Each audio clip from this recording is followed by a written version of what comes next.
Hey everybody, this is Devendra Hardawar here from VentureBeat. We're looking at the latest camera from Lytro, the Lytro Illum, and I'm here with the founder. How's it going? Hi, I'm Ren Ng, the founder of Lytro. We're here with the Lytro Illum, our next second generation camera. It's a light field camera. It has a completely different kind of sensor that captures fundamentally richer data than you get with conventional 2D cameras. And there's a bunch of software to bring out new capabilities that are impossible without light field technology. It looks a lot different than the first one. It very much is. This is targeted at a group of creative pioneers, as we call them. These were folks that were very excited about the first product and that wanted to find a level of quality that ratcheted up to what they were trying to deliver in terms of the artistic potential. So what we've done here is we have a huge step up on the sensor capability. This is a 40 megaray light field camera. The first one, for contrast, was 11 million rays.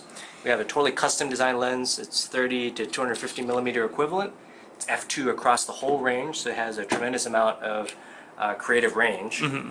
And there's enough horsepower in here to power the camera for light field processing in real time. I'll show you a bit of that as well. It's a Snapdragon 800 processor, so That's we're right. seeing that in a lot of phones and tablets now. Yeah, this is essentially top of the line amount of mobile processing, but now in powering a light field device. Wow.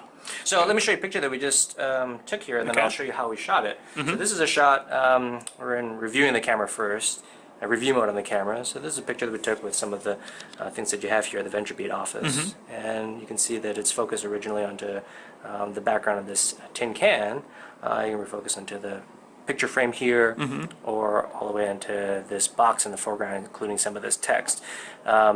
This kind of picture, let me show you kind of how we take it. So this picture is one that, with the first camera, many people were excited to try to explore visual storytelling in this kind of a way. And it's three-dimensional composition, which is very different than 2D composition. And folks that were familiar with depth of field were able to pick this up and understand how to do it from the camera. And one of the things that we wanted to help them to do was to optimize this three-dimensional composition, to optimize this three-dimensional space in which you have refocusing, perspective shift, the sense of immersion. And also to help people that were getting into light field photography for the first time understand this and get comfortable with it more quickly. So one of the things that we have in the camera that is totally unique is to use all of this computational horsepower and this amazing new sensor, and we call this a depth assist. So if I turn this on, Let me get in closer here. what you see up here is it's a color coding of the screen in real time, so that you can sense the color. So let me see, if I change the focus here, this is essentially showing that all of the color parts that are in green here are within this compositional range, or this three-dimensional range. But the box in the foreground that we see here, this cigar box, is out of that range. And so as we change the focus here, you can see how we can shift this range so that the orange part is the furthest part of this range and the green part is the closest part of this range. And I can change my distance from the subject. I can change the focus. I can change the zoom as well if I wish. And you have to be two able to craft rings. this range. Yeah, there's a zoom ring, which is the larger one, and then there's a focus ring. And so anyway, so we can change this range until we find one where this compositional range is centered across the whole amount. And by taking this picture, this is what we shot before to get the picture interactive that we had. So this is one of the things that leverages this huge amount of processing power and the new sensor and the new lens. Nice. It's still very simple design, minimal number of buttons, and a lot of things being driven through the touchscreen, which we think makes a lot of sense given the modernization of design that we see through touchscreens. And there's an articulating screen as well, so that if you want to be able to shoot, at macro. What are the specs of the lens?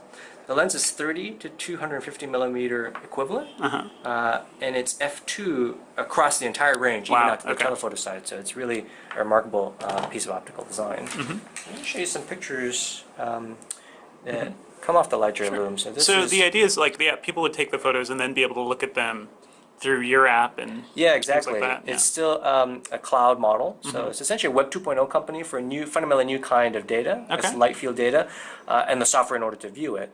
And this is an app that connects to the cloud solution where people can share, or upload these pictures for sharing and distribution. So you see all of these. We call it a living grid. These pictures are all three-dimensional in and of themselves. As you're moving the gyroscope, the pictures themselves kind of move around. And if we explore some of these pictures, these are pictures taken by some of the creative pioneers that we've been working with, photographers that really want to be able to tell new stories with their photography. This is a picture by Anna Weber, and you can kind of get a sense that you can explore different parts of this taxi cab scene. And I'm not sure how much this is coming through in the video, but I think you and I can see it in person. There's a sense of each of these is living pictures. Can you like tilt a little? Yeah, you can kind of get a sense. Each of these is three-dimensional in of themselves. You can change the focus in this if you want. You can change the depth of field. So here, as I'm twisting, we can make it a large depth of field, so everything is in focus at the same time. Kind of like changing an aperture physically on a camera, except of course this is one shot where we're doing it all after the fact, or twisted the other way to get a shallower depth of field as well. So full control of the lens settings. And then even just as you swipe through the picture, I think you can see that as we get through the picture, there's just a sense of what we call perspective shift. Or generally, this is kind of like digital holography. It's subtle, and yet it gets each of the pictures into a sense that is more immersive, more three-dimensional than everything you've ever seen before. Who do you think this particular camera is aimed at? This is targeted at what we call creative pioneers. We think these are people that really responded to the first product in a way that was, wow, this is amazing technology, and what we want to use it for is to advance the artistic possibilities that they were trying to do creatively before that. And so, we were talking about this story before when film photography went from black and white to color. For some people, they said, well, photography has been black and white for 60 years. There's a timelessness to this, or something that feels right about this, and we're not really sure what this color photography is about. And then there were, conversely, I think many people that were really excited about the new creative possibilities in that space to be able to tell the stories that were missing, either from an emotional perspective, certainly from a chromatic perspective, to make those kind of pictures, like for example, a field of flowers that has color, is not told in the same way through black and white photography as it could be with color photography. And so I think that the opportunity to do that, to take new technology and tell those creative stories through new artistic avenues, that's what defines what a creative pioneer is. Gotcha. So those are people that will be, I think folks will be really excited about the Lytro Illum. And what's the pricing and availability? It's $15.99, and it's going to be available starting April 22nd. People can come to lytro.com and pre-order it there, and it'll be available shortly thereafter. Cool. Thanks a lot. Thank you very much.